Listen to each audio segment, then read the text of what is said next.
All right. So we are a bird conservation organization, right? We're a nonprofit working on conserving birds, right? And the habitats that they live in. And we do so by working both in North and South America. Our tagline is bold action for birds. And what that means is we're working really hard to find creative solutions to get habitat work done on the ground. If it's with private landowners, public partnerships, whatever it really is. And we kind of organize our work with the pyramid. And so at the top of the pyramid, we have preventing extinctions. So poster child species for that is Kirtland's warbler. So it's dependent on jack pine, but then it also winters in the Bahamas, right? And so we're working with different partners up on that jack pine area in northern Michigan and northern Wisconsin to conserve the breeding habitat, but also working on the breeding grounds in the Bahamas. So working across the full life cycle on some of these species. And that work resulted in 2019, they became delisted from the endangered species. So, right? Woo-hoo. And that was all ABC, right? No, and so that it happens with a bunch of different partners. And so the bulk of my talk is going to be reversing populations declines, right? Because widespread, we're seeing big losses in bird populations across the globe. And then there's also some people running around in the background doing stuff like bird collisions and other, stuff like that. And also we're just interested in being a good conservation partner.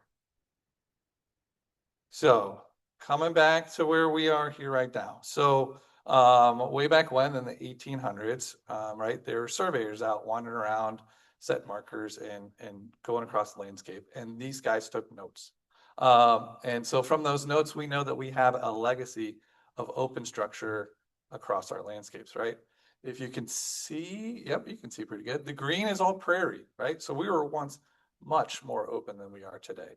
And then the red is some population centers. And then you can also see some woodlands mixed in there too. So we kind of had this shifting mosaic of prairies, oak savannas, oak woodlands, and this has kind of moved back and forth. And the main driver of this, both in maintenance and creation, was prescribed, well, not prescribed fire, but fire, right? Indigenous peoples were setting fire to this landscape for thousands and thousands of years. And so what we see today, right, that lone oak tree in the middle of the farm field is a legacy of the people who came before us. And no surprise, right? All the other talks this morning, we basically have 0% of our prairies remaining. We have basically 0% of our oak savannas remaining and less than 17% of our oak woodlands remaining, right? So there's no surprise that we're seeing declines across all species, but birds as well. And that's why we're here today, or I'm here. So basically 3 billion birds have disappeared from our landscape since 1970s. And right, the graph on the over here kind of highlights where some of those losses are, right? So across North America, right, no surprise that grasslands have taken a huge hit, right, with conversion to ag and all the other things going on. But these losses are pretty much across the board. And so again, it's highlighting the loss of what we had and the species decline that's associated with it. And when you're looking up here, you'll see that there's a little oddity at the top, right? Wetland species. They're still doing good, right? Go Ducks Unlimited, right? They must be doing something right. But that's also just a byproduct of, right, conversion, right? It's a little bit easier to cut down trees and plow up the prairie than it is to fill in a wetland and build a house, right? So some of that is work by, folks in this room and partners, but some of it's just, the natural challenges that go with some of these landscapes. So back to our open structures, right? These habitats that we had were really pyro habitats, right? They love to burn, right? Oak tree has nice thick bark. It literally grows its own fuel for more fires with the leaves. And so this created these open structures that were both diverse and very robust and resilient. And of course, with all this, extra sunlight hitting the ground, there was diverse food resources, right? Everybody knows an acorn, right? Very tasty for all of our squirrels and all the other critters, but also, berries, insects, all the forbs that would have been in the understory are just super important for the whole food web. And that's where we tie this back into bird conservation, right? So looking at our graph here, we see that birds preferentially seek oak species. And the reason being is way at the top, Quercus is our oak species, and they support 534 species of moths and caterpillars. Whereas something like maple box elder, right, only 255 species. Still a lot, but if you're a mama bird and your job is to collect thousands of little caterpillars to literally plunge in your baby's mouth so that they can grow from a little tiny egg into a flying bird within 2 weeks, you need an immense amount of food resources to do so. And so when you have less of this on the landscape, you just have less opportunity to find those resources, and therefore it's just harder to survive and harder to raise young, and therefore populations are declining. So in steps RCPP. We love our acronyms. So this is a program of the federal government. So this is NRCS, so Natural Resource Conservation Service. They offer programs like EQIP, or Environmental Quality Incentive Program, which is a big national program that works with landowners to do all sorts of conservation across the US. And so this is very similar to that, but this is partner driven. And so it's an approach where a partner comes to NRCS with a project. In this case, hey, we have all these oak species that are gone and we're losing a bunch of birds. And we say, hey, we want to address that. And so this is really where a partner and the NRCS can come together to work on a unique solution. And so now we're getting to the birth of the project that I work on. So this map is the Chicago Wilderness Green Initiative Infrastructure Vision. And on there, you can kind of see the pinkish here, and these are all protected lands, right? Which is vitally important habitat for a bunch of different species. And then the green area is recommended areas that they should work on to either conserve by purchasing or by placing easements or by working with these to connect these habitat kind of corridors together. And as we all know, right, there's a lot of people who live there. So you can only buy so much land. You can only put easements on so much land.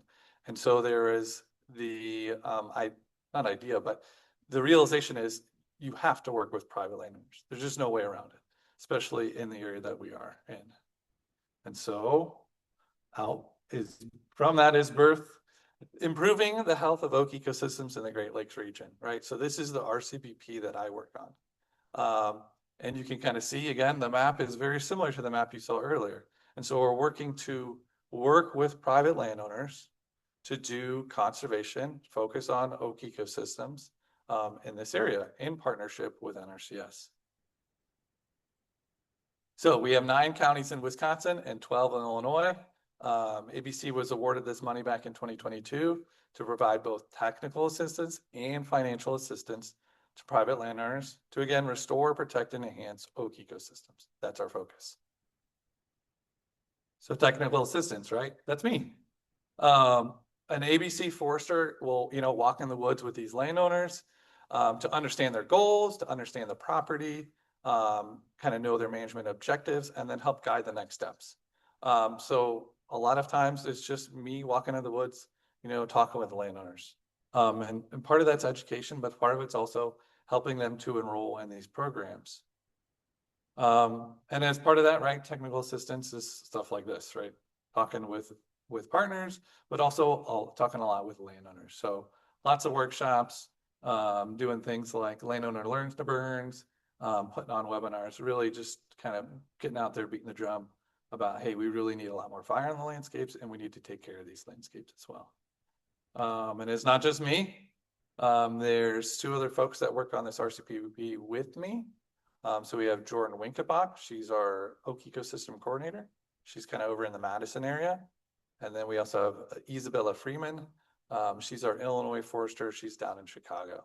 And between the 3 of us, we kind of split up the area that we have on this map. So if you know anybody who's looking to get some free money from the government to do some work on oak properties, right, reach out to one of the 3 of us. And that ties into what the other part of what we're doing, the financial assistance part, right? I'm pretty sure that's why I was brought here today, to talk about this, right? working with private landowners, giving them money to incentivize them to do work on the landscape, right? So we do this by working with NRCS offices. Someone before said that NRCS lost 30% of their staff. I agree with that, right? It's a ghost town in some of those offices. I know in Wisconsin, we've lost 100 employees in Wisconsin NRCS in the last year. That's a lot. A lot of those were retirements, but some of them were, see your way to the door. So morale is low there. And that's where this RCPP can come in, right? Because I'm still there. I'm still working. I still have money to work with these landowners. And so we work with these landowners by providing incentive funds to encourage them to do different practices. And we'll kind of go through them a little bit here. But essentially they're doing things in the woods, and these contracts range from 1 to 4 years in length. So the first step for most people managing their woods is invasive control. So, right, this can be done through machinery. The big drum that comes in and chews everything up. Really targeting our woody invasive species like buckthorn, bush honeysuckle, and the host of other ones. But it can also just be targeted herbicide, kind of like Brian was mentioning earlier, where we're really focusing on a really small scale, and we're working in a complex place, and we're really trying to be specific on where we apply this herbicide.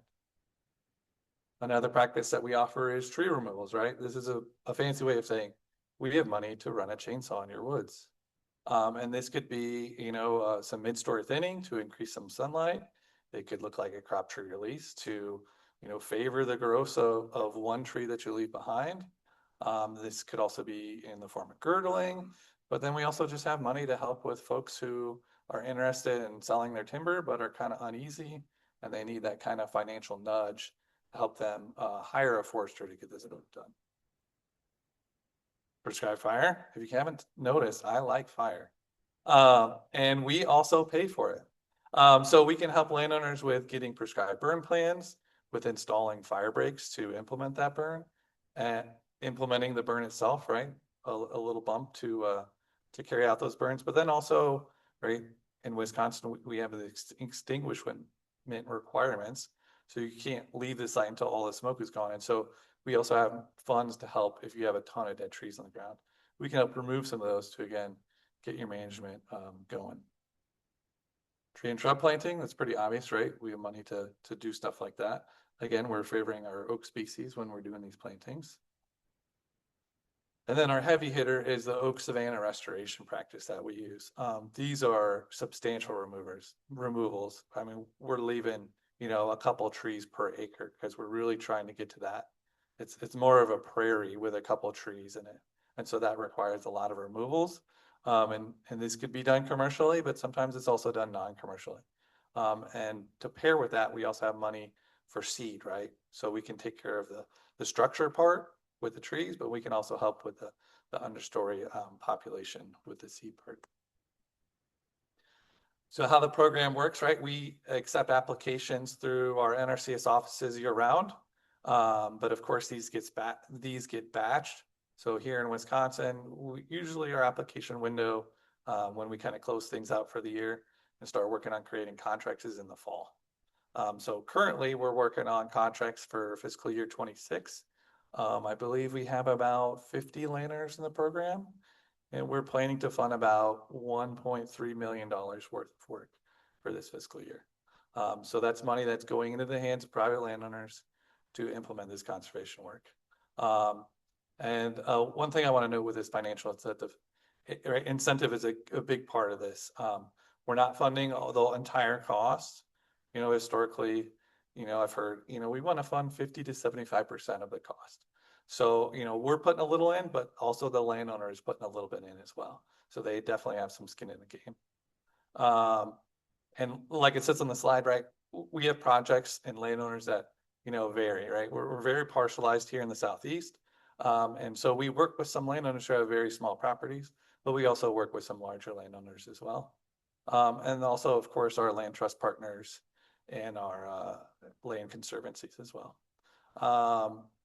And then we also gave a big priority to landowners who are working collaboratively and in close proximity to protected land. So an example is a landowner who, the Kettle Moraine State Forest. there's a landowner who's an in-holding, right? They don't ever plan to sell because, right, they've had that in their family for 5 generations. So they're not going to sell the cabin and the 80 acres, but they are interested in conservation. And, you know, they've seen their DNR forester out and they've talked to them a little bit and they've thought about it, but, you know, they never really bit the bullet and taken that work on. And so that's where these incentive funds can come in to engage with that landowner, encourage them with a financial incentive, give them the technical advice to do that work, right? By talking with me and enrolling in these programs. And then now we have expanded the zone of conservation from outside this big block of protected area to now this landowner is also doing their part to control buckthorn. And so now, you know, the whole neighborhood is kind of buying it. And so you can expand that zone of control for some of this stuff. And also stuff like, right, fire. Our landscapes don't care about imaginary boundaries that we give them as humans, right? Fire really wants to run along natural topography or, you know, creeks or whatever. So using those kind of fire breaks can really ease some of this work that we're trying to do. And so the last part of this project is there's some research that's going on as well. So that is some bird monitoring. So we place, they're called ARUs, autonomous recording units. Basically, there's like 4 batteries and a little chip and a microphone. And it turns on for 2 hours in the morning and 2 hours in the evening, and it just listens for birds. And so we place these at these sites over time to measure before and after some of these treatments to, again, see how successful this work is at improving the occupancy of some of these birds that we're trying to conserve. And with this, right, we take data to monitor the structure and also, right, our goal is oak regeneration and ensuring oak on our landscapes. So we also take some data along with that. I also want to mention that, right, this partnership and this program is unique and it's not possible in a bubble, right? It is only possible through partnerships and through everybody kind of collectively chipping in and recognizing the need to work with private landowners to get this funding secured and, you know, people like me secured so that they can work with these landowners. And with that, I will take questions.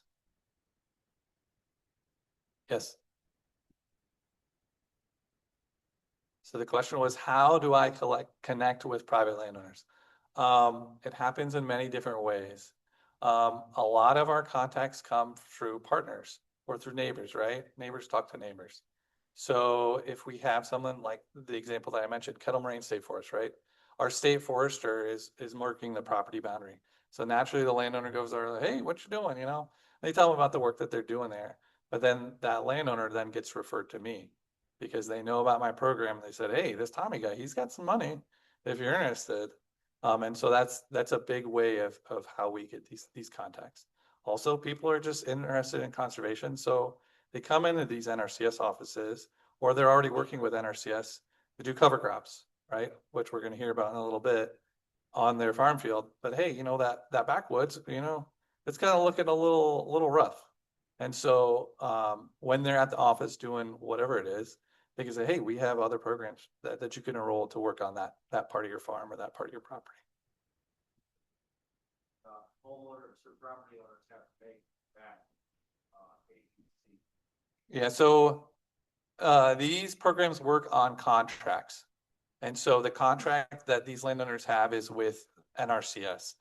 And so they enter into a contract that says, hey, I'm going to agree to do 3 acres of invasive control here.